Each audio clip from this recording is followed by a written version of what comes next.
Yum.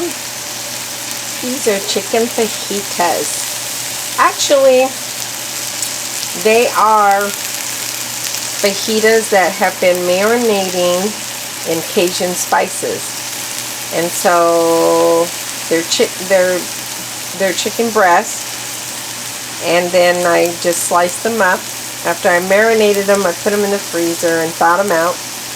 And then after I sliced them up, I put them in a cast iron skillet. Added some onions, some julienne sliced onions, and some red bell peppers. And I'm going to put them in a bun. I'm not going to do tortilla this time, but I'm going to put them like in a torta.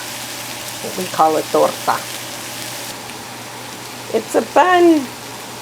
Nothing fancy, but I got it at Safeway, so I can resist.